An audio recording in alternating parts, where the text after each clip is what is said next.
Hello बच्चों, welcome to online classes of Kat जी।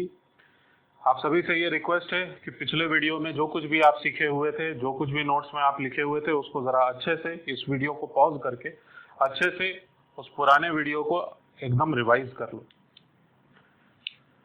तो I hope आपने रिवाइज कर लिया। हम लोग इस क्वेश्चन पर थे और क्वेश्चन ये था कि सरफेस नंबर 1 और सरफेस नंबर 2 पर साबित करना है कि चार्जेस इक्वल एंड अपोजिट होगा।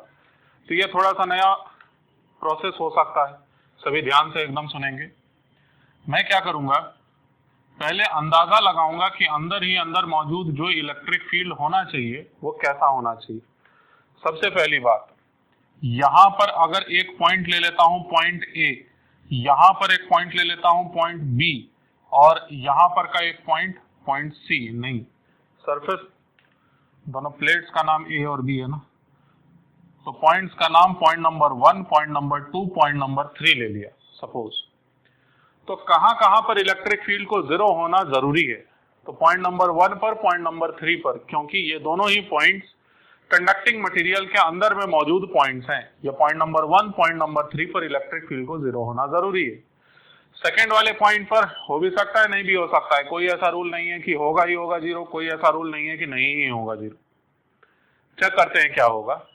अब देखिए, चाहे कैसा भी चार्ज क्यों ना हो अलग अलग सरफेसेस पर, जो भी इलेक्ट्रिक फील्ड निकल के आएगा वो इसी डायरेक्शन में होगा ना, या फिर इसके अपोजिट डायरेक्शन में होगा। बहुत अधिक किधर चार्ज ज्यादा है इस बात पर निर्भर करता है कि इलेक्ट्रिक फील्ड इस तरफ होना है या फिर इस तरफ होना है। ठीक, अंदर में पूरे में मौजूद रहेगा इलेक्ट्रिक फील्ड ऐसे करके। बहुत अधिक यही होगा ना कि इसके अपोजिट होगा, ऐसे करके तो नहीं हो सकता इलेक्ट्रिक फील्ड। ठीक, क्योंकि शीट के वजह से दूर की तरफ ऐसे करके ही तो होता है इलेक्ट्रिक फील्ड। अच्छा, अब क्या करिए, बहुत ही ध्यान से ऐसे करके एक गॉसियन सरफेस कंसिडर करिए।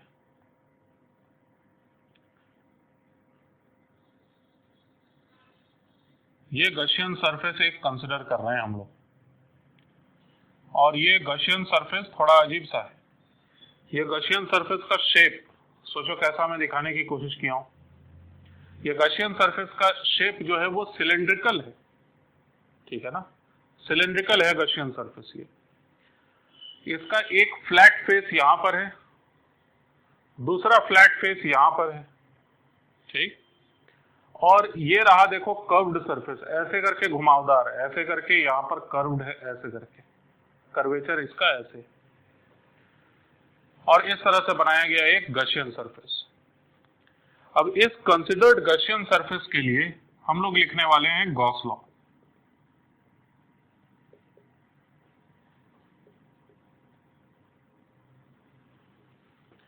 ठीक है,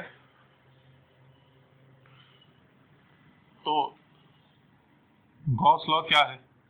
E डॉट ds, अभी कहूंगा लिखने के लिए ना गॉस लॉ क्या होता है, इसको जरा सभी नोटबुक में लिखिए। तो अभी क्लासरूम में होते 50% बच्चे नहीं लिख पाते, क्योंकि पढ़ते नहीं है ना सब। इससे कोई फर्क नहीं पड़ता मैं क्या पढ़ा रहा हूं यहाँ पर, फर्क इससे पड़ता है कि आप क्लासरूम के अलावा और क्या पढ़ रहे हैं। बार बार डिस्ट्रैक्ट हो जाता हूं मैं।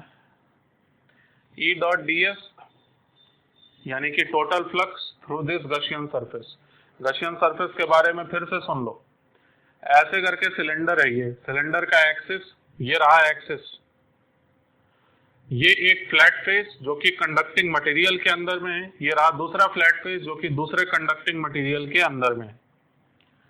तो इस गॉसियन सरफेस के लिए हम लोगों ने लिखने की कोशिश किया इस फ्लक्स को, total flux, it must be equal to Q enclosed, जो कुछ भी होगा charge enclosed, divided by epsilon naught. तो ये जो क्लोज्ड सरफेस के लिए इलेक्ट्रिक फील्ड का सरफेस इंटीग्रल लिखा गया है, ये असल में 3 सरफेसेस पर किया गया इंटीग्रेशन है।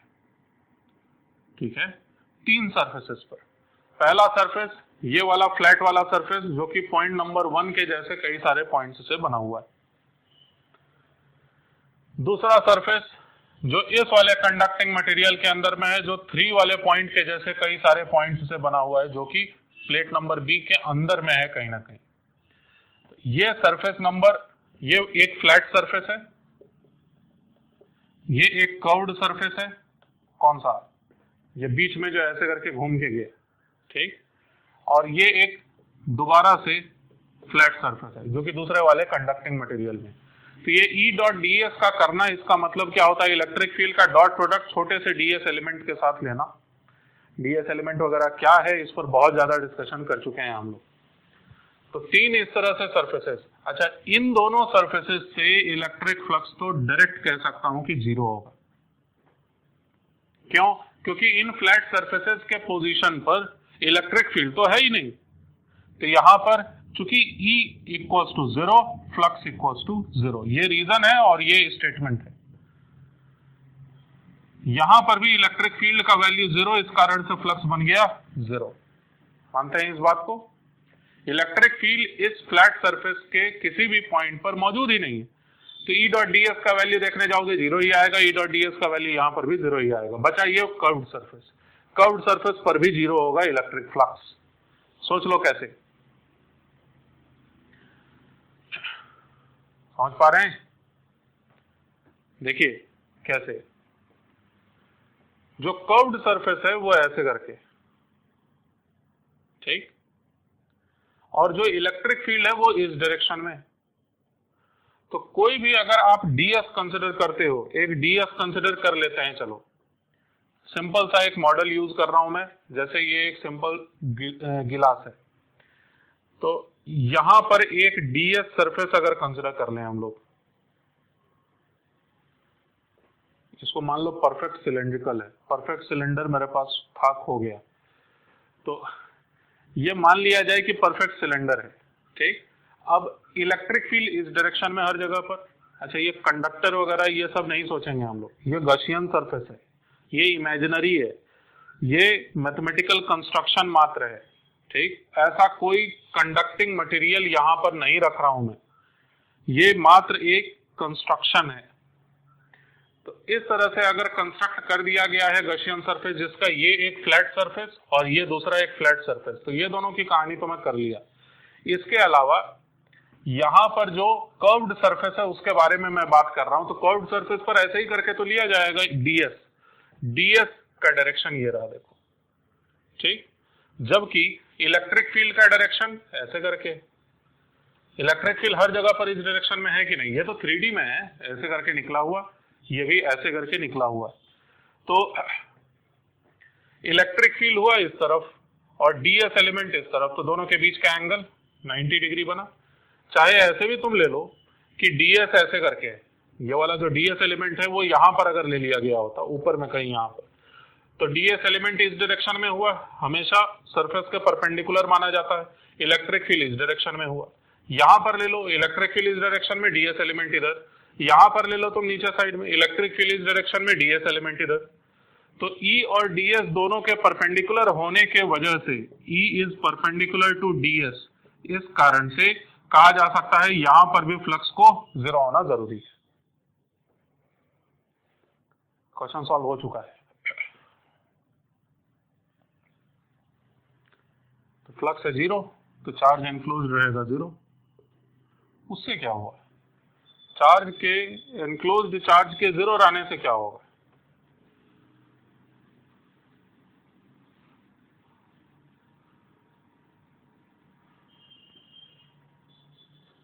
एनक्लोज्ड चार्ज के 0 रहने से क्या होगा, देखो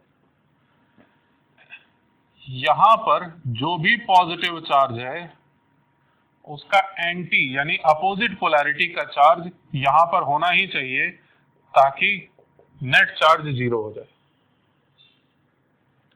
यही तो मतलब हुआ चार्ज एनक्लोज के 0 होने का। चार्ज एनक्लोज आखिर कहां पर है, कंडक्टिंग मटेरियल में चार्ज होता नहीं है, मटेरियल के अंदर में चार्ज होता नहीं है, सरफेस पर ही होता है। और सरफेस पर ये वाला सरफेस भी आया गॉसियन सरफेस के अंदर, ये वाला सरफेस भी आया गॉसियन सरफेस के अंदर।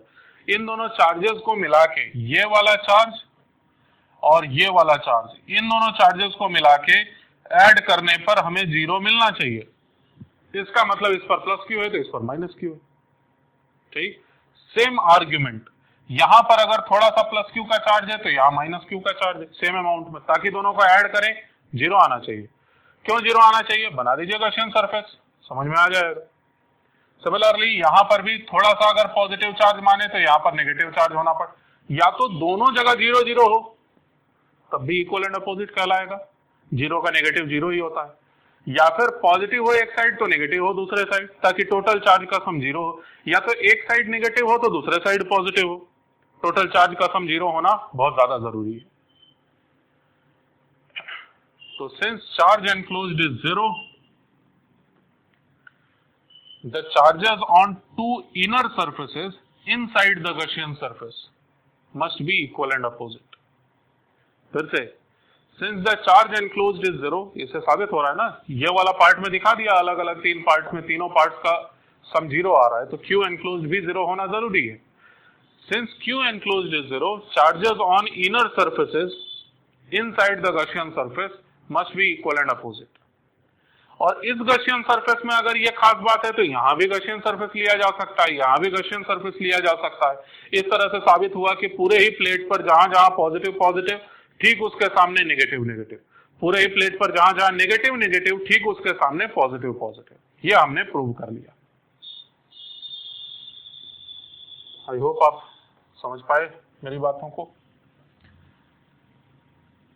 आपको समझ में आया हो चाहे ना समझ में आया हो, ये हाईली रिकमेंडेड है कि इस वाले क्लास में जो भी हम लोगों ने शुरुआत से सीखा उसको आप अभी रिवाइज कर लीजिए, क्योंकि आगे फिर मौका मिलना नहीं है। पहले पक्का कर लो कि सीख चुके हो तुम। अब हम लोग क्वेश्चंस करने जा रहे हैं। आई होप आपने वीडियो को सही समय पर पॉज करके पुरानी चीजों को, इसी क्लास की बात कर रहा हूं, रिवाइज कर लो। चलिए क्वेश्चन लिखिए। Find charge distribution on each surface of following plates. Find charge distribution on each surface of following plates. Find charge distribution on each surface of following plate. तो दो बातें हैं जो आपको एज्यूम करना है, क्वेश्चन में लिखा नहीं जाता है। ये आपको एज्यूम करना है प्लेट का साइज काफी ज्यादा है, मतलब σ/2 है, एप्सिलॉन नॉट वाला फॉर्मूला वगैरह सब एप्लीकेबल है। दूसरी बात कि कंडक्टर के स्टेडी स्टेट के बारे में ही बात कर रहे हैं हम लोग। स्टेडी स्टेट तुरंत नैनो सेकेंड्स में अचीव हो जाता है। तो ये दो प्लेट्स हैं इस तरह से, ठीक। और इस पर जो चार्ज दिया हुआ है वो है कैपिटल Q का, इस पर चार्ज दिया हुआ है 2 टाइम्स कैपिटल Q का। टोटल कितने सरफेसेस हुए? टोटल सरफेसेस हुए सरफेस नंबर 1, सरफेस नंबर 2, अंदर में तो चार्ज होगा नहीं, सरफेस नंबर 3, सरफेस नंबर 4, ठीक। मैं चारों सरफेसेस पर जानना चाहता हूं कि क्या किस तरह से चार्ज डिस्ट्रीब्यूशन होगा। अब मेरा विश्वास करो, इस क्वेश्चन को सॉल्व करने के लिए जितनी बातें हम लोग सीखे हैं वो मोर देन सफिशिएंट है। जितना हम लोग ऑलरेडी सीखे हुए हैं ना गॉस लॉ वगैरह के बारे में, कंडक्टर की जितनी प्रॉपर्टीज जानते हैं उससे एकदम बाल का खाल निकाला जा सकता है इस क्वेश्चन में। तो बिना मेरे सॉल्व किए हुए अपना बेस्ट देके इस क्वेश्चन को सॉल्व कर डालो, ठीक। और करते करते जो कुछ सीखोगे उसका फिर यूज करेंगे हम लोग आगे के क्वेश्चन में। चलिए सॉल्व करिए इसको, ठीक।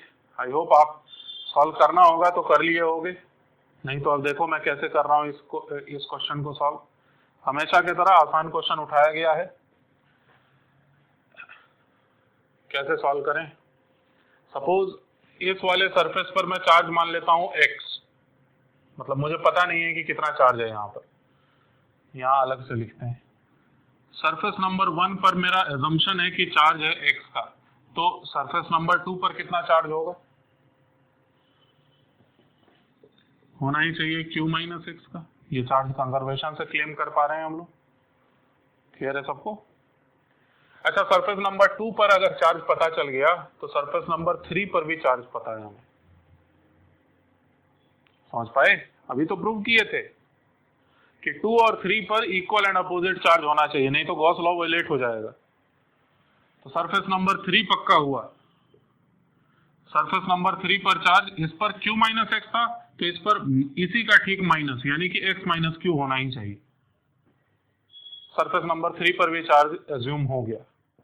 सरफेस नंबर 4, सरफेस नंबर 4 पर जो मौजूद चार्ज होगा और 3 पर जो चार्ज होगा, इन दोनों का सम 2q होना चाहिए कि नहीं?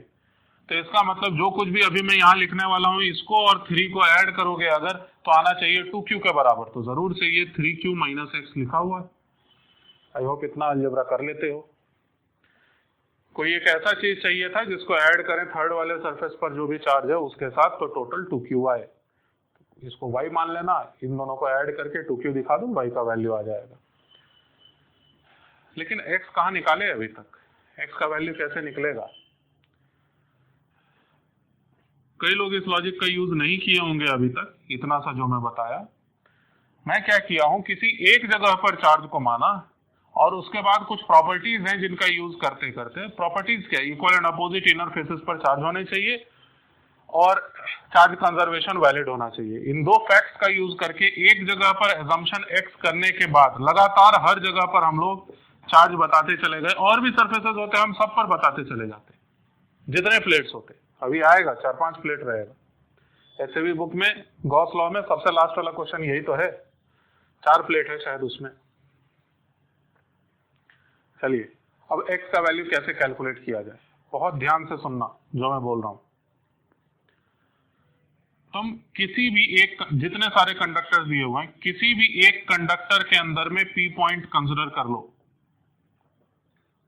अब इस p पॉइंट पर इलेक्ट्रिक फील्ड का वैल्यू जरूरी है कि 0 होना चाहिए। ठीक, अब फिर से मैं मौका दे रहा हूं आपको, P पॉइंट पर इलेक्ट्रिक फील्ड 0 होना चाहिए, इस बात का यूज करके x का वैल्यू निकाला जा सकता है। सॉल्व कर दो, P पॉइंट पर इलेक्ट्रिक फील्ड को 0 करके और उसके बाद x का वैल्यू किसी तरह करके पहले निकाल दो, फिर मैं बता रहा हूं कि क्या एकदम बेस्ट रहेगा सॉल्व करने के लिए। ठीक, आई होप अब तक आपके पास x का वैल्यू आ चुका है। देखो, चालाकी से हम लोग करेंगे, P वाले पॉइंट पर इलेक्ट्रिक फील्ड निकालने जा रहे हैं, तो वही फॉर्मूला यूज करूंगा मैं। सरफेस नंबर 1 पर जो भी चार्ज है उसके वजह से क्या आएगा, इलेक्ट्रिक फील्ड। P वाले पॉइंट पर इलेक्ट्रिक फील्ड मात्र सरफेस नंबर 1 के चार्ज की वजह से E1, इसका वैल्यू आएगा x divided by 2a epsilon not. ये लार्ज शीट ऑफ चार्ज ही तो है, तो इसके वजह से इलेक्ट्रिक फील्ड जो आएगा पता है हमें। E2 का वैल्यू जो है, अच्छा सॉरी, डायरेक्शन भी दिखाना चाहिए था, डायरेक्शन ये रहेगा, यहां पर पॉजिटिव चार्ज मान लिया जाए। इसी तरह से सारे सरफेसेस के वजह से P पॉइंट पर इलेक्ट्रिक फील्ड को लिखा जा सकता है। लेकिन मेरी बात को एकदम ध्यान से सुनो, हमें ये पता है कि इनर सरफेस, ये वाला जो सरफेस नंबर 2 है, इस पर जितना भी पॉजिटिव चार्ज होगा ठीक उतना ही चार्ज नेगेटिव में इस वाले सरफेस पर होना तय है। तो चाहे जो भी हो चार्ज सरफेस नंबर 2 पर और 3 पर, इन दोनों का कंबाइंड इफेक्ट ये होगा कि P पॉइंट पर इलेक्ट्रिक फील्ड इन दोनों के वजह से टुगेदर विथ होगा ही नहीं। फिर से, एक शीट ऑफ चार्ज ये है, एक दूसरा शीट ऑफ चार्ज ये है। इन दोनों ही शीट्स ऑफ चार्ज के वजह से P पॉइंट पर इलेक्ट्रिक फील्ड 0 होगा। ऐसा क्यों? क्योंकि पिछले क्वेश्चन से ही हम लोगों ने सीखा है कि यहाँ पर इक्वल एंड अपोजिट चार्ज रहता है, इसके वजह से इलेक्ट्रिक फील्ड, इसके वजह से electric field cancelled P point पर। तुम करके देखो इसको, positive charge electric field P point पर इस डायरेक्शन में देगा, ये नेगेटिव चार्ज अपोजिट डायरेक्शन में देगा। तुम बोलोगे कि सर नेगेटिव चार्ज नजदीक है, पॉजिटिव चार्ज दूर है, क्या दूरी का प्रभाव नहीं पड़ेगा? शीट ऑफ चार्ज के वजह से डिस्टेंस पर डिपेंड नहीं करता, प्रोवाइडेड लार्ज शीट हो। लार्ज शीट तो था, लार्ज शीट ऑफ चार्ज के वजह से इलेक्ट्रिक फील्ड डिस्टेंस पर डिपेंड नहीं कर रहा होता है, परपेंडिकुलर टू शीट के डायरेक्शन में। आई होप कर लिया आप। ये दोनों के वजह से इलेक्ट्रिक फील्ड 0 है, तो उसको लिखने का जरूरत ही नहीं है, इन दोनों को ही छोड़ दो तुम। अच्छा, शीट नंबर 1 के वजह से किस डायरेक्शन में इलेक्ट्रिक फील्ड, इस डायरेक्शन में होगा, और शीट नंबर 4 पर जो भी चार्ज है उसके वजह से इस डायरेक्शन में होगा। दोनों पर पॉजिटिव पॉजिटिव मान रहे हैं अभी चार्ज। ठीक, शीट नंबर 1 के वजह से इस तरफ होगा P पॉइंट पर, शीट नंबर 4 के वजह से इस तरफ होगा इलेक्ट्रिक फील्ड। तो मेरा ये कहना है 2 और 3 के वजह से तो 0 है, छोड़ दो तुम, एकदम ध्यान से सुनना। और 1 और 4 अब बचता है, तो 1 और 4 के वजह से इलेक्ट्रिक फील्ड भी यहां पर 0 होने के लिए जरूरी यह है कि यहां पर जितना भी चार्ज है वो इस डायरेक्शन में इलेक्ट्रिक फील्ड देगा, यहां पर जितना भी चार्ज है वो इस डायरेक्शन में इलेक्ट्रिक फील्ड देगा। दोनों को कैंसिल होना जरूरी है, और कैंसिल तभी हो सकता है जब दोनों इलेक्ट्रिक फील्ड के मैग्नीट्यूड सेम हो।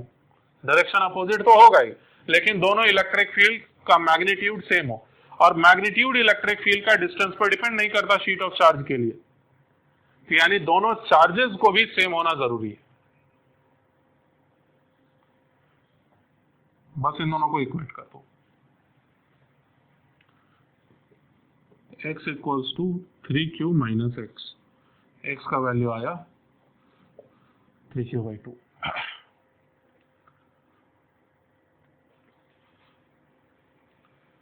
शायद समझ पाए होगे इस बात को। इस बात को अप्रिशिएट तुम तभी कर पाए होगे जब अभी तक क्वेश्चन को सॉल्व कर चुके होगे, या तो कम से कम अटेम्प्ट कर चुके होगे। ये वाले सरफेस पर का चार्ज, ये वाले सरफेस पर का चार्ज, दोनों चार्जेस के द्वारा मौजूद यहाँ पर जो इलेक्ट्रिक फील्ड होना चाहिए वो 0 होना चाहिए। क्योंकि 2 और 3 को क्यों नहीं ले रहे हैं हम लोग? क्योंकि 2 और 3 के वजह से अपने आप ही 0 हो चुका है, वो गारंटीड है 0 ही होगा। गॉस लॉ के वजह से प्रूव कर चुके हैं कि पॉजिटिव नेगेटिव चार्जेस हैं, इन दोनों के वजह से बाहर में यहाँ पर देखेंगे तो एक दूर के तरफ एक नजदीक के तरफ देगा ही बराबर अमाउंट। इलेक्ट्रिक फील्ड कैंसल्ड है 2 और 3 के वजह से। बस देखने का जरूरत है 1 और 4 के वजह से। तो 1 और 4 के वजह से इलेक्ट्रिक फील्ड P वाले पॉइंट पर 0 होना चाहिए। इलेक्ट्रिक फील्ड 0 तभी हो सकता है जब दोनों इक्वल एंड अपोजिट डायरेक्शंस में इलेक्ट्रिक फील्ड का वैल्यू दे रहे हो।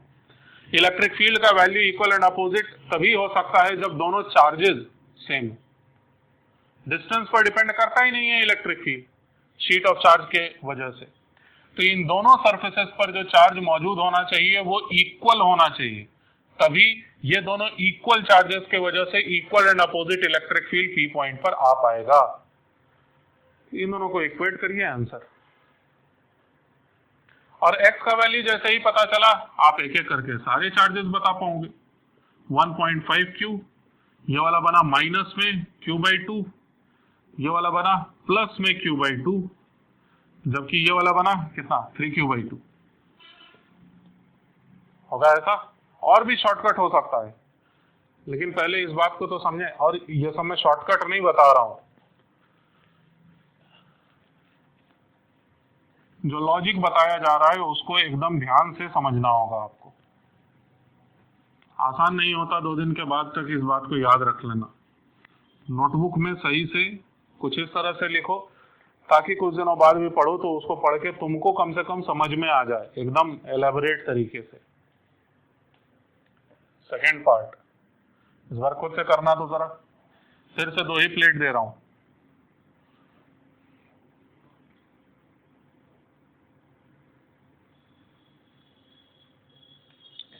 इस पर 5q का चार्ज है और इस पर -2q का चार्ज है।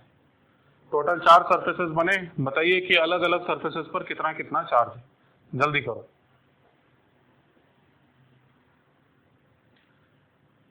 सरफेस नंबर 1 माने, surface number 2, surface number 3, surface number 3 यहां पर माने, सरफेस नंबर 4 यहां पर माने।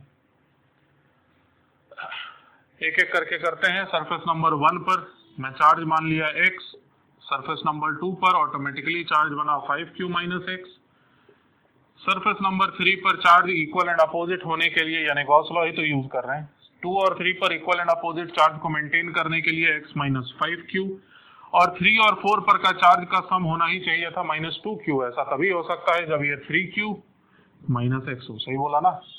हाँ, -2q 3 और 4 को ऐड करने पर आ रहा है। अब मुद्दा क्या है कि P पॉइंट पर इलेक्ट्रिक फील्ड होना चाहिए 0। P पॉइंट पर इलेक्ट्रिक फील्ड तो 2 और 3 के वजह से अलग से 0 है। अब 1 और 4 के वजह से 0 होना चाहिए। 1 और 4 के वजह से 0 तभी हो सकता है जब electric fields magnitude wise same हो। Magnitude wise electric field same कैसे हो सकता है? जबकि ये वाला चार्ज दोनों इक्वल हो जाए।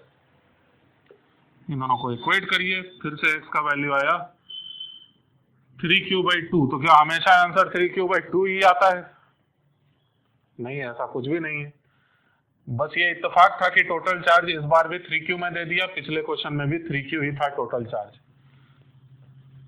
कुछ मैं बता दिया, बहुत इंपॉर्टेंट बात, समझने वाले समझ गए होंगे। देखो क्या मैं बता दिया।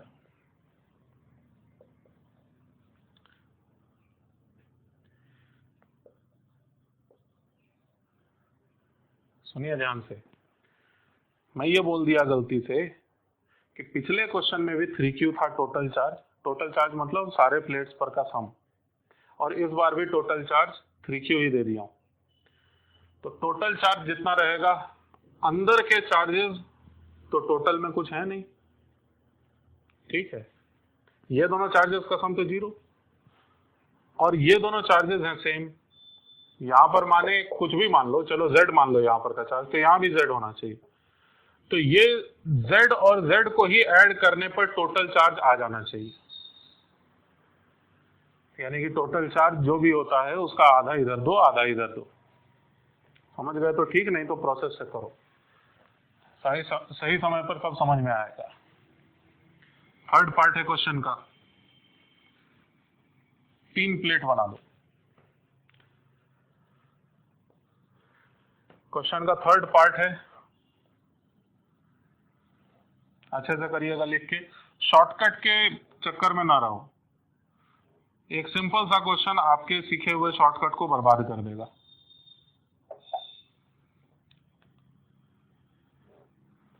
एक सिंपल सी बात है जो आपको समझना चाहिए, सुनो ध्यान से, 1 मिनट की बात है। जैसे एकदम एकदम बेसिक बात, जैसे कोई अगर सुबह को उठ के मॉर्निंग वॉक जाता है और वो लिफ्ट से जाता है या मोटरसाइकिल से जाता है, ठीक, तो उसका क्या फायदा? तो वो क्या किस तरह का बेवकूफी कर रहा है? वो बेवकूफी ये कर रहा है कि मॉर्निंग वॉक का जो पर्पज है उसी को स्पॉइल कर दे रहा है। हम लोगों का यहाँ पर कोई भी क्वेश्चन को करने का पर्पज क्या है?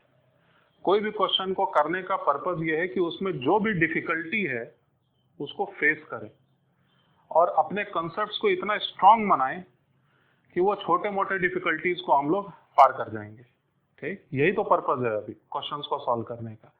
लेकिन अगर हम लोग क्वेश्चंस को सॉल्व करने में किसी भी तरह के शॉर्टकट का इस्तेमाल करेंगे या एकदम फंडामेंटल को स्टिक नहीं कर रहे होंगे तो क्वेश्चन को सॉल्व करने का कोई फायदा नहीं है। हमारा पर्पस किसी तरह से आंसर तक पहुंच जाना नहीं है, ठीक। मॉर्निंग वॉक करने का मतलब ये नहीं है कि आप पूरे ग्राउंड का 4 राउंड किसी तरह करके लगा लीजिए, चाहे मोटरसाइकिल से ही क्यों नहीं। वो जो डिफिकल्टी आएगा ग्राउंड को 4 राउंड लगाने में, वो डिफिकल्टी को फेस करना ही एम है। ठीक वैसे ही क्वेश्चंस को जब हम लोग सॉल्व कर रहे हैं तो बीच बीच में जो प्रॉब्लम आ रहा है कि किस तरह से हैंडल करेंगे, ये डिफिकल्टी को फेस करना ही हमारा पर्पस है, ठीक। तो आप किसी शॉर्टकट के चक्कर में मत रहिए। कोई अगर आपको ये बता रहा है कि देखो इतना सब कुछ तुम क्यों कर रहे हो, एक सिंपल सा तरीका बता रहे हैं जिससे कि तुम आंसर तक पहुंच सकते हो, भाई ये क्वेश्चन पूछा ही नहीं जाएगा तुमसे ये पूछा जाएगा कि इलेक्ट्रिक फील्ड यहाँ पर एग्जिस्ट कर रहा है ऑलरेडी, बैकग्राउंड में इलेक्ट्रिक फील्ड इस पर एग्जिस्ट कर रहा है, इस पर लगने वाला नेट फोर्स बताइए। या फिर इन दोनों को कंडक्टिंग तार से जोड़ दिया गया, बीच में एक स्विच लगा दिए, कुछ भी ऐसा करके वो देंगे क्वेश्चन, जो कि तुम नहीं कर पाओगे अगर इन सभी क्वेश्चंस को शॉर्टकट से कर रहे होगे तो इस बात का ख्याल रखिए कि जो हम लोग क्लासरूम में यहाँ पर कर रहे होते हैं उसका पर्पस सिर्फ आंसर तक पहुंचना ही नहीं होता। इस बात को आप समझते भी होंगे अब। खैर, 3 प्लेट्स हैं, चार्जेस Q, 2Q और 4Q। टोटल बने सरफेसेस 6। टोटल 6 सरफेसेस पर बताएं कि कितना चार्ज कौन कौन से सरफेस पर होने वाला है, जल्दी से करो।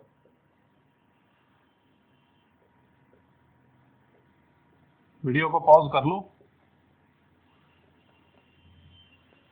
पहले आंसर तक पहुंच जाइए, उसके बाद ही मेरे सॉल्यूशन को देखिएगा,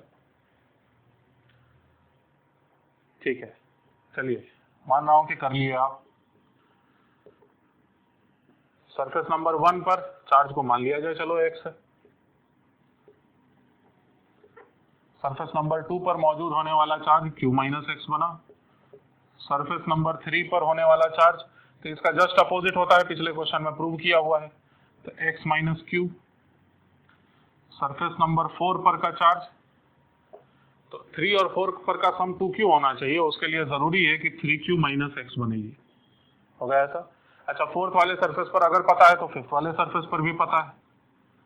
फिफ्थ वाले सरफेस पर का इंडिविजुअल चार्ज होना चाहिए था जस्ट इसका अपोजिट, यानी x माइनस 3q। बचा सिक्स वाला सरफेस, 5 और 6 पर ऐड करने पर 4q लाने के लिए जरूरी है कि यहां पर का चार्ज हो 7q minus x. I hope clear है इतना सबको? ठीक, अब क्वेश्चन कैसे सॉल्व होगा? देखो, क्वेश्चन सॉल्व करने का तरीका, कंडक्टर के अंदर कोई भी पॉइंट P मान लो तुम, यहां पर मैं एक पॉइंट, तुम यहां पर भी मान सकते हो, P पॉइंट मान लिया। अब इस P पॉइंट पर इलेक्ट्रिक फील्ड कौन कौन दे रहा होगा? तो total 6 surfaces electric field P point पर दे रहे होंगे। ठीक, टोटल 6 सरफेसेस हैं, सब अरेंज्ड हैं। अब बस मैं यही सिखाया हूं आपको कि 2 और 3 के वजह से, तुम खुद से सोच लो, 2 और 3 के वजह से जो भी इलेक्ट्रिक फील्ड आएगा P पॉइंट पर वो अपने आप ही जीरो होगा, सिर्फ 2 और 3 के वजह से। अच्छा, 4 और 5 के वजह से अलग से जो चार्जेस हैं ये 4 और 5 वाले सरफेसेस पर, उनके वजह से होने वाला इलेक्ट्रिक फील्ड भी P पॉइंट पर जीरो ही होगा। ये दोनों के पेयर के वजह से इलेक्ट्रिक फील्ड P पॉइंट पर जीरो, 4 और 5 के पेयर के वजह से इलेक्ट्रिक फील्ड P पॉइंट पर जीरो।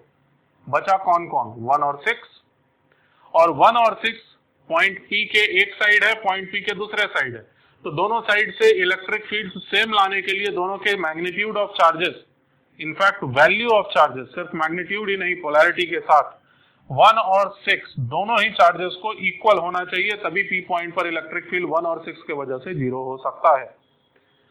2 और 3 के वजह से अपने आप ही जीरो, 4 और 5 के वजह से अपने आप ही जीरो, लेकिन P पॉइंट पर रिजल्टेंट जीरो होना चाहिए। रिजल्टेंट जीरो तभी हो सकता है जब 1 और 6 के वजह से भी इलेक्ट्रिक फील्ड जीरो ही आया हो, और 1 और 6 के वजह से इलेक्ट्रिक फील्ड जीरो तभी आ सकता है मात्र जब ये दोनों चार्जेस का वैल्यू इक्वल हो, यानी कि ये दोनों वैल्यूज इक्वल चाहिए। आंसर आ चुका होगा 3.5 टाइम्स Q। अब सारे वैल्यूज को सब्स्टिट्यूट कर दो, आ गया क्वेश्चन का answer. 3.5 Q is going to be our answer. नहीं, आंसर नहीं, मतलब फर्स्ट वाले सरफेस पर का चार्ज 3.5 Q, सेकंड वाले सरफेस पर का चार्ज माइनस 2.5 Q, यहाँ पर प्लस 2.5 Q, यहाँ पर माइनस Q, नहीं प्लस Q/2, यहाँ पर माइनस Q/2, यहाँ पर देख लो भाई, मतलब x का वैल्यू सब जगह पर सब्स्टिट्यूट कर दो, अलग अलग चार्ज आ गया, जहां जहां पर जैसा चार्ज चाहिए वैसा वैसा चार्ज आ गया। आई होप इतना क्लियर है सभी को।